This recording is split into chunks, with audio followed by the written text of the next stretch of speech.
नमस्कार, आप देख रहे देवभूमि समाचार। मैं आपके साथ प्रियंका मलिक हाजिर उत्तराखंड की तमाम छोटी बड़ी खबरें लेकर। खबरों का रुख करेंगे, लेकिन सबसे पहले एक नजर हेडलाइंस पर।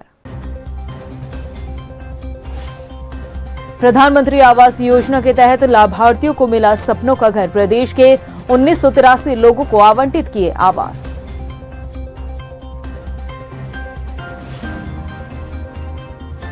इन्वेस्टर समिट के एमओयू को धरातल पर उतारने की तैयारी। धामी सरकार ने तैयार किया स्पेशल प्लान। सीएम ने दिए सेक्टर वाइज काम शुरू करने के निर्देश। धामी सरकार ने नए साल पर दायित्वधारियों को दिया तोहफा। 35,000 से बढ़ाकर 45,000 रुपए किया मानदेय। टैक्सी किराए भुगतान के साथ अन्य सुविधाओं में भी इजाफा। और देहरादून नगर निगम की कार्यप्रणाली में सुधार लाने के प्रयास। जिलाधिकारी सोनिका ने निगम कर्मियों को दी सख्त हिदायत। अधूरे पड़े कामों को जल्द किया जाए पूरा। हेडलाइंस के बाद बुलेटिन में खबरें विस्तार से। राजधानी देहरादून में शहरी विकास मंत्री प्रेमचंद अग्रवाल ने प्रधानमंत्री आवास योजना के तहत 5 आवासीय परियोजनाओं के लाभार्थियों को विधानसभा देहरादून में आवास आवंटित किए हैं। इस मौके पर उन्होंने कहा कि प्रदेश में आवास विभाग 20 परियोजनाओं में काम कर रहा है। आज 1983 लाभार्थियों को उनके आशियाने की चाबी मिली है। उन्होंने बताया कि आवास आवंटन प्रक्रिया को पारदर्शी बनाने के लिए लॉटरी के माध्यम से आवास आवंटित किए जा रहे हैं। प्रक्रिया में वरिष्ठ नागरिकों और दिव्यांगजनों को प्राथमिकता दी जा रही है। योजना का लाभ अब तक 6,463 लाभार्थी ले चुके हैं। आज 5 योजनाओं में हम लोगों ने, जिसमें मंगलौर रोड की आवासीय परियोजना हरिद्वार में है 542, उधमपुर रामनगर आवासीय योजना नैनीताल में 390, महुआ खेड़ागंज आवासीय परियोजना उधम सिंह नगर में 98, अन्य की हेत ममपुर आवासीय परियोजना हरिद्वार में 845, मानपुर काशीपुर आवासीय परियोजना उधम सिंह नगर में 108, यानी कुल 1983 जो आवास हैं उनके लिए हम लोग उनको लाभार्थियों को प्रपत्र आज हम लोग दे रहे हैं। उसके लिए ऑनलाइन ड्रॉ यहाँ निकाला गया है। उत्तराखंड ग्लोबल इन्वेस्टर समिट के एमओयू को धरातल पर उतारने के लिए उत्तराखंड शासन ने तैयारियां शुरू कर दी है। इसके लिए शासन की तरफ से एक स्पेशल प्लान तैयार किया गया है। निवेश की ग्राउंडिंग को लेकर आइए खास रिपोर्ट आपको दिखाते हैं। इन्वेस्टर समिट के एमओयू को धरातल पर उतारने की तैयारी। सरकार ने तैयार किया स्पेशल प्लान। निवेश की ग्राउंडिंग को लेकर तैयार किया प्लान। इन्वेस्टर समिट के दौरान साइन हुए एमओयू को अब धरातल पर उतारने की तैयारी की जा रही है, जिसके लिए धामी सरकार ने स्पेशल प्लान तैयार कर लिया है। मुख्यमंत्री पुष्कर सिंह धामी ने अधिकारियों को सख्त निर्देश देते हुए कहा कि निवेश को धरातल पर उतारने के लिए सेक्टर वाइज काम शुरू कर दिया जाए। इन्वेस्टर समिट के दौरान करीब 3.5 लाख करोड़ का एमओयू हुआ है, जिनमें से 44,000 करोड़ का निवेश धरातल पर उतर चुका है। मुख्यमंत्री ने अधिकारियों को 15 फरवरी से पहले एमओयू को धरातल पर उतारने का लक्ष्य दिया है। उत्तराखंड के मुख्य सचिव डॉक्टर सुखबीर सिंह संधू ने कहा कि किसी भी इन्वेस्टर समिट में 10% से ऊपर के एमओयू की ग्राउंडिंग को बेहतर माना जाता है, लेकिन उत्तराखंड में 25% से ज्यादा की ग्राउंडिंग हुई, जो काफी बेहतर है। ये किसी भी हर प्रदेश में लगभग ये होती है इन्वेस्टमेंट मीट, लेकिन ये ग्राउंडिंग पे आपने एमओयू तो हर प्रदेश का पढ़ते होंगे। ग्राउंडिंग के ऊपर जितना बल यहाँ दिया गया है आपने कभी नहीं पढ़ा होगा या सुना होगा। तो हमने यही कहा कि एक 1 डे इवेंट ना या 2 दिन का इवेंट ना बन के रह जाए कि इतनी बड़ी व्यवस्था बनाई, सभी लोग आए, एमओयू हो गए। इसलिए हमारा पहले भी था और अब भी बल है। 44,000 करोड़ की तो ग्राउंडिंग उस दिन तक हो चुकी थी। अभी पूरा बल हमारा यही है कि जितने लोगों ने भी एमओयू किया है और जो हमारे प्रदेश के लिए अच्छे प्रोजेक्ट हैं उनको प्राथमिकता दी जाए और सभी से संपर्क करके जल्दी से जल्दी उनकी ग्राउंडिंग कराई जाए, ताकि धरातल पे वो प्रोजेक्ट आ जाएं, केवल एमओयू तक ही सीमित ना रहे। सचिव मुख्यमंत्री शैलेश बगौली का कहना है कि सभी सेक्टर वाइज सचिवों को 15 फरवरी से पहले ग्राउंडिंग करने के निर्देश दिए गए हैं।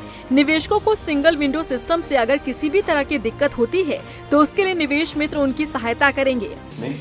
अगले 7 दिन में सभी विभाग जो भी जितने भी एमओयू हुए हैं सबके साथ संपर्क स्थापित कर लें और उसके आधार पे कैटेगराइज कर लें कि कौन हमारे ABC कैटेगरी में कैटेगराइज कर लें कि कौन से ऐसे हैं जो इम्पोर्टेंट हैं, रोजगार के लिए हमारे लिए इम्पोर्टेंट हैं और कौन सीरियस कैंडिडेट है, सबको देखते हुए कैटेगराइजेशन कर दिया जाए और उस कैटेगरी के हिसाब से फिर लोगों से परस्यू हम लोग करें और ये देख लें कि कहीं ऐसे हमारे इन्वेस्टमेंट हो सकते हैं जो कि हम लोग 15 फरवरी से पहले पूरे कर सकते हैं। उसको कैटेगराइज करते हुए उसकी समीक्षा दोबारा माननीय मुख्यमंत्री जी करेंगे, ऐसे उसमें निर्देश दें। अब आपको बताते हैं एमओयू की ग्राउंडिंग को लेकर आखिर सरकार का क्या प्लान है और आखिर कौन से सेक्टर में कितना एमओयू साइन हुआ है। 15 फरवरी तक अधिक से अधिक प्रस्तावों की ग्राउंडिंग की जाए। हर हफ्ते मुख्य सचिव और हर महीने मुख्यमंत्री खुद गहनता से समीक्षा करेंगे। निवेश प्रस्तावों में इकोलॉजी और इकोनॉमी के समन्वय के साथ युवाओं को अधिक से अधिक रोजगार उपलब्ध कराना लक्ष्य है। समिट में 3.56 लाख करोड़ के 1779 एमओयू हुए हैं। सेक्टर वाइज निवेश के एमओयू सामने आ गए हैं। ऊर्जा के क्षेत्र में 1.03 लाख करोड़ के 157 एमओयू हुए। उद्योग विभाग की बात करें तो 78,000 करोड़ के 658 करार शामिल हैं।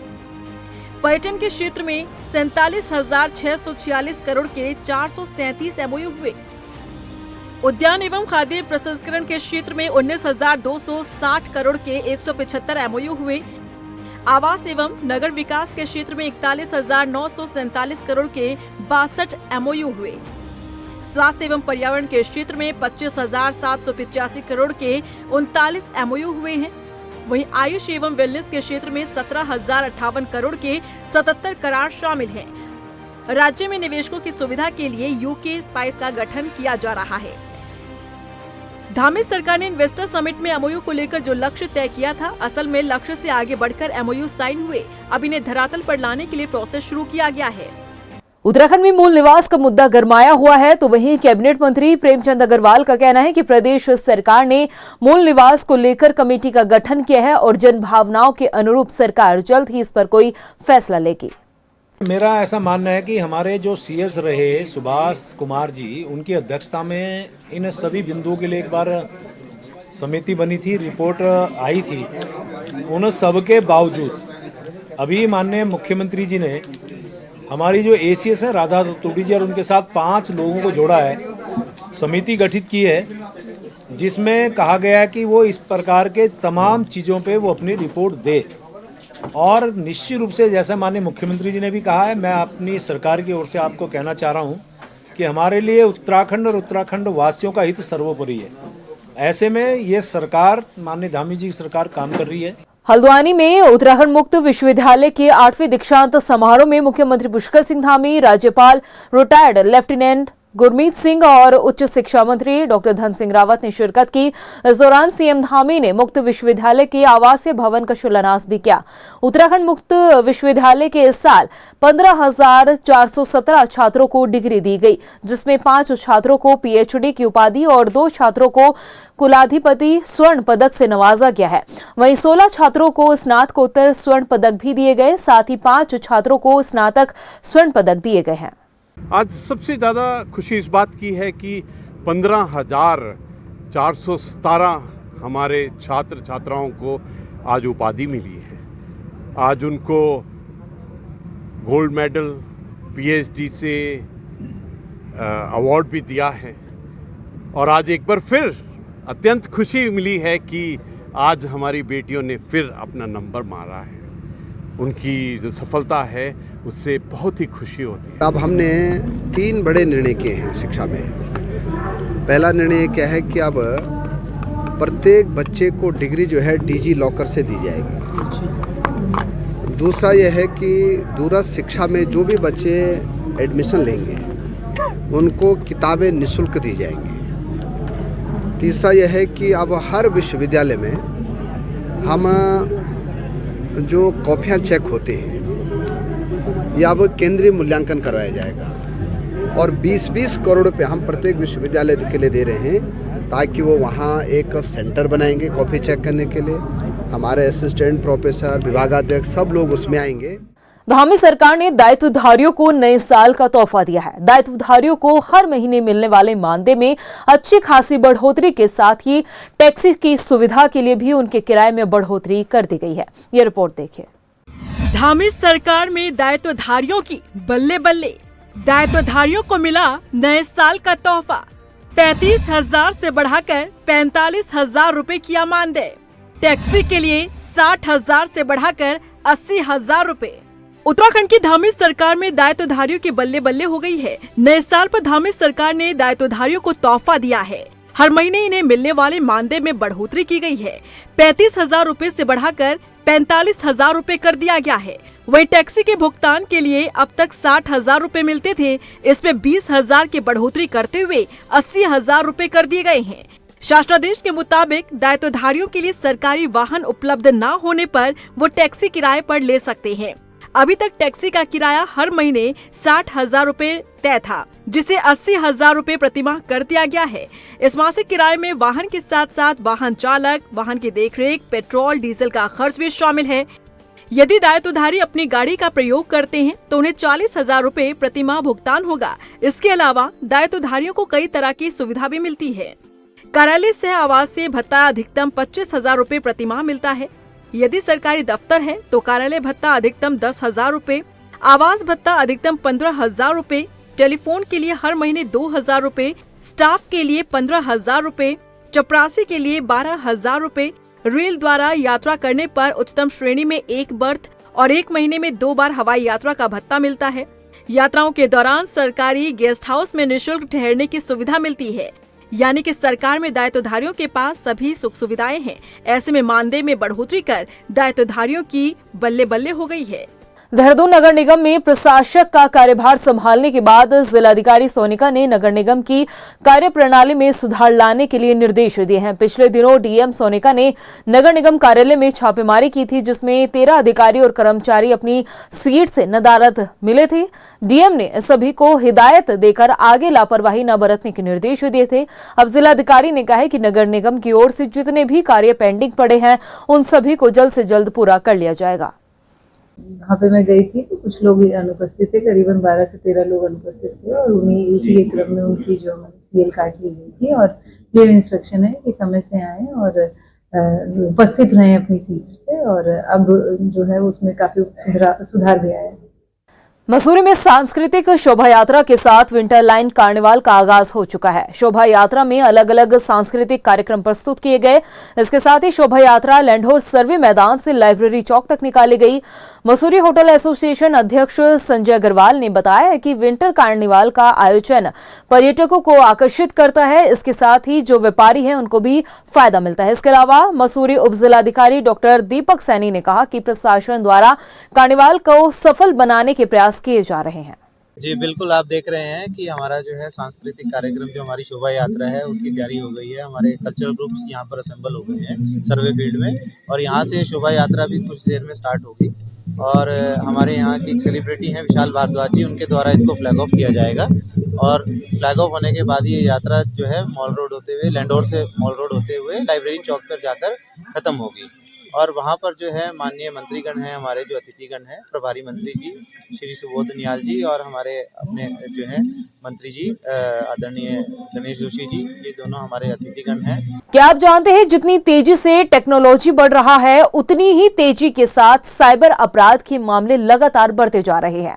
आपको पता तक नहीं चलता और 1 मिनट में आपका अकाउंट खाली हो जाता है। लेकिन इससे निपटने के लिए अब हर थाने में आईटी एक्सपर्ट्स बैठाने की तैयारी पुलिस कर रही है। यह रिपोर्ट देखिए। एक गलती और आपका पूरा अकाउंट खाली। लोग तेजी से हो रहे ठगों के शिकार। अब साइबर क्राइम से निपटने की तैयारी। समय के साथ जैसे जैसे टेक्नोलॉजी का इस्तेमाल बढ़ रहा है वैसे वैसे साइबर अपराध भी बढ़ने लगा है, जिसके चलते अपराधियों ने अपराध का तरीका बदल लिया है। डकैती, लूट, हत्या, फिरौती, अपहरण की घटनाओं में जहां कमी आई वहीं इसकी जगह अब साइबर अपराध ने ले ली है। और अब इनसे निपटने के लिए हर थाने में आईटी एक्सपर्ट बैठाने को लेकर पुलिस तैयारी कर रही है। आंकड़ों के लिहाज से यदि बात करें, साल 2023 में प्रदेश में क्राइम की 15,000 शिकायतें दर्ज हुई, जबकि बीते साल ये संख्या 16,000 से ऊपर थी। यानी कि क्राइम का ग्राफ 1,000 कम हुआ। लेकिन बात करें साइबर अपराध की तो एनसीआरपी यानी कि राष्ट्रीय साइबर अपराध रिपोर्टिंग पोर्टल में इस साल 20,000 शिकायतें आई, जिसमें साइबर ठगों ने घर बैठे लोगों से करीब 55 करोड़ ठग लिए। वहीं बीते साल ये शिकायत सिर्फ 13,000 थी। इसी साल करीब 70% शिकायतें ऐसी हैं जिनमें आम जनता का पैसा ठगा गया है, जिसमें साइबर पुलिस केवल 5.45 करोड़ रुपए पीड़ितों को वापस करा पाई। इसका मुख्य कारण है कि जब तक पुलिस ने साइबर ठगों का पता लगाया तब तक धनराशि को ठिकाने ठग लगा चुके थे। साइबर ठग हर रोज नए तरीके से लोगों को ठगी का शिकार बनाकर उनके खून पसीने की कमाई को लूट रहे हैं। शुरुआत में डेबिट कार्ड और क्रेडिट कार्ड के नाम पर सबसे ज्यादा ठगी होती थी, लेकिन अब साइबर ठग online job, work from home, insurance policy renew करने, टेलीग्राम ऐप पर टास्क देकर निवेश और शेयर मार्केट के नाम पर ज्यादा ठगी कर रहे हैं। साथ ही सीबीआई अधिकारी या रिश्तेदार बनकर ठगी के मामले सामने आ चुके हैं। आपके टेलीग्राम, इंस्टाग्राम और फेसबुक के माध्यम से वो आपको इन्वेस्टमेंट देते हैं, जहां पे वो आपको बोलेंगे कि पार्ट टाइम जॉब करना है, जहां पे आपको बोलेंगे कि स्पेसिफिक आपको टास्क दिया जा रहा है जिसके आपके 50 रुपए 100 रुपए होंगे।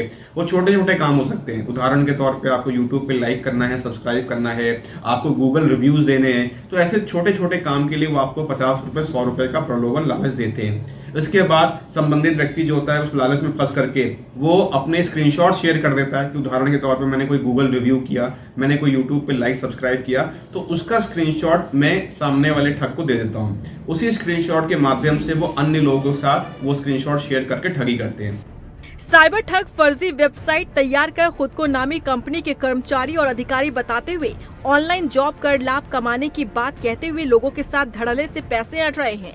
टेलीग्राम बेस या व्हाट्सएप बेस जो अपराध होते हैं उसमें जो टेक्निकल हमारा डिटेल निकलता है उसमें हमें मिलता है कि ये पैसा कहीं फॉरेन कंट्री में किसी में गया। तो इसमें अमूमन अलग अलग माध्यम होता है। पहला माध्यम ये होता है कि मैंने किसी व्यक्ति का करंट अकाउंट खुलवाया और करंट अकाउंट खुलवाने के बाद उसका जो नेट बैंकिंग लॉग होता है, यूजर नेम पासवर्ड जो होता है वो हम एक्सेस ले लेते हैं और उसको कहीं और से चलाते हैं। दूसरा तरीका होता है क्रिप्टो में निवेश करके कि मैंने किसी क्रिप्टो वॉलेट में डलवा दिया, परंतु वो जो क्रिप्टो वॉलेट है वो किसी फॉरेन कंट्री से ऑपरेट किया जा रहा है। तो दोनों ही माध्यम है। साइबर ठगों द्वारा पहले जामताड़ा में गिरोह बनाकर लोगों को ठगने का काम किया गया, लेकिन अब राजस्थान के कई जिलों से साइबर ठग लोगों को ठगने का काम कर रहे हैं। वहीं एएसपी ने बताया कि जिस तरह से जामताड़ा में कई युवा गिरोह बनाकर काम करते थे, उनकी चेन लगातार भारत में फैलती जा रही है। इसमें मैं कारण बताना चाहूंगा कि अमूमन जो हमने साइबर में देखा है कि जब कोई गढ़ बनता है तो उस गढ़ में वो स्पेसिफिकली एक गांव होता है, उस गांव से वो पूरी बात अलग अलग गांव में फैलती है। तो जैसे पहले आपका जमतारा बेल्ट था, फिर बिहार में एक बेल्ट बनी है, उसी प्रकार से आपके राजस्थान, यूपी, हरियाणा की एक बेल्ट है मेवात बेल्ट। वैसे ही अब जो राजस्थान के कुछ जिले हैं जैसे भिलवाड़ा जिला हो गया, जोधपुर हो गया, आपके जयपुर हो गया, जहां पे जो हम देख रहे हैं कि लड़के जो आपके युवा हैं वो पैसा कमाने के चक्कर में इस प्रकार के जो टेलीग्राम हो गया या इंस्टाग्राम हो गया या व्हाट्सएप के माध्यम से जो आपको इन्वेस्टमेंट ऑफर हो रहा है उसमें वो बैंक खाते खुलवा रहे हैं और कमीशन के नाम पे वो ठगी में, क्रिमिनल कॉन्स्पिरेसी में एक हिस्सेदार या एक भागीदार बन रहे हैं। साइबर अपराध देश के कुछ राज्यों जिसमें बिहार, झारखंड, हरियाणा, राजस्थान के कुछ हॉटस्पॉट से किया जा रहा था, लेकिन पिछले कुछ समय से विदेश से कनेक्शन सामने आया है। विदेशों में बैठे अपराधियों पर कार्रवाई करना पुलिस के लिए वाकई में चुनौतीपूर्ण है।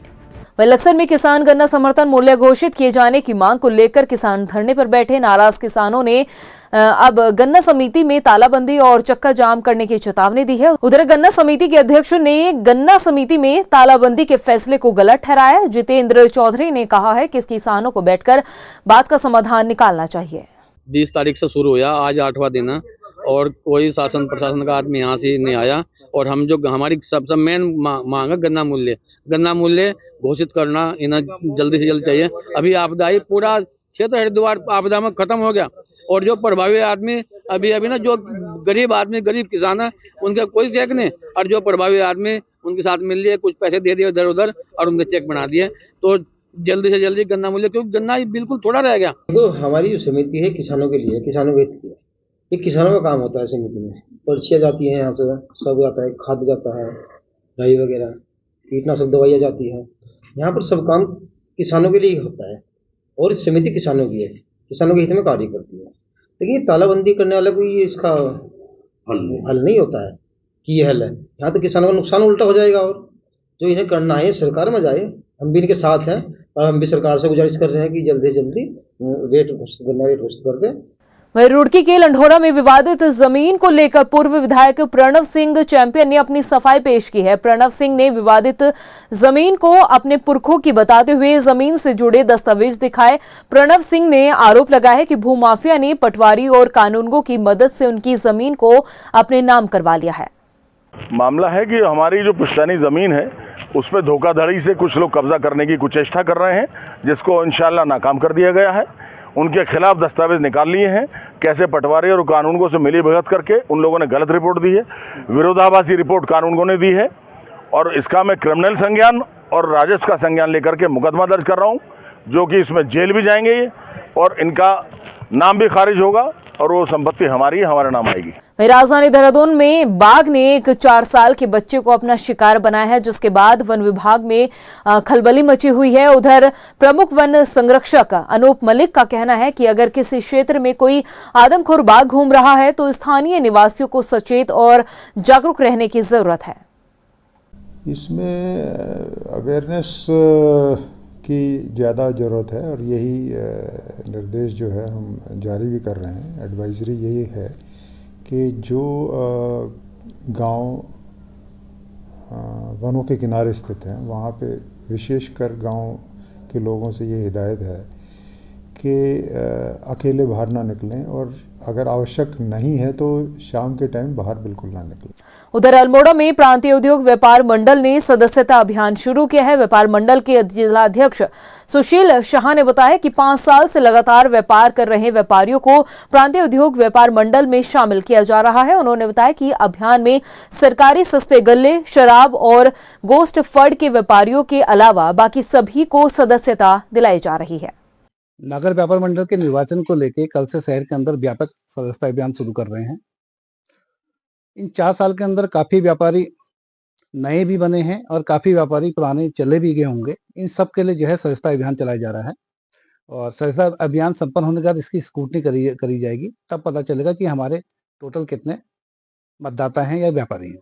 वहीं उधम सिंह नगर के दिनेशपुर में बोस स्टेडियम में बंगाली महासभा का आयोजन किया गया। सभा में राष्ट्रीय अनुसूचित जाति आयोग के अध्यक्ष अरुण हलदार ने हिस्सा लिया है। इस मौके पर बंगाली समुदाय की महिलाओं ने उनका पारंपरिक तरीके से स्वागत भी किया। कार्यक्रम में शामिल हुए बंगाली समुदाय के लोगों ने अनुसूचित जाति का मुद्दा उठाया, जिस पर अरुण हलदार ने आश्वासन दिया।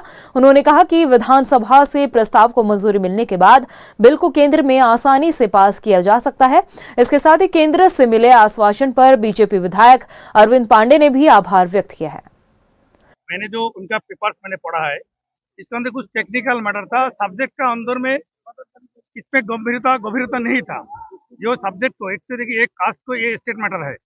जब स्टेट मैटर होता है तो स्टेट से विधानसभा से पारित करके उसको दिल्ली भेजना चाहिए था, लेकिन दिल्ली भी भेजा था। उसके बाद जो फॉलोअप होना चाहिए, बीच बीच में लोग छोड़ के चला जाता था। एक्चुअली इसका ठीक से फॉलोअप नहीं हुआ और इसी कारण से ही नहीं हुआ। बंगाली महासभा के आह्वान पे आज राष्ट्रीय अनुसूचित आयोग के राष्ट्रीय अध्यक्ष अरुण हलदार जी हम लोगों के मध्य में आए, और जब वर्षों से मांग थी, आपने सुना कि कभी सेंटर में गवर्नमेंट किसी की होती थी, स्टेट में किसी की होती थी, तो एक आपस में सामंजस्य ना होने की वजह से बंगाली समाज को इतने साल संघर्ष करना पड़ा। प्रदेश की खबरों में इतना ही, फिर हाजिर होंगे कुछ खास खबरों के साथ। तब तक के लिए मुझे दे इजाजत, नमस्कार। प्रधानमंत्री आवास योजना के तहत लाभार्थियों को मिला सपनों का घर। प्रदेश के 1983 लोगों को आवंटित किए आवास।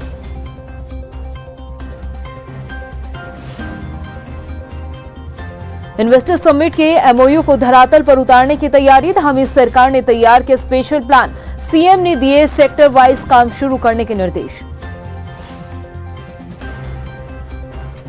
धामी सरकार ने नए साल पर दायित्वधारियों को दिया तोहफा। 35,000 से बढ़ाकर 45,000 रुपए किया मानदेय। टैक्सी किराए भुगतान के साथ अन्य सुविधाओं में भी इजाफा। और देहरादून नगर निगम की कार्यप्रणाली में सुधार लाने के प्रयास। जिलाधिकारी सोनिका ने निगम कर्मियों को दी सख्त हिदायत। अधूरे पड़े कामों को जल्द किया जाए पूरा।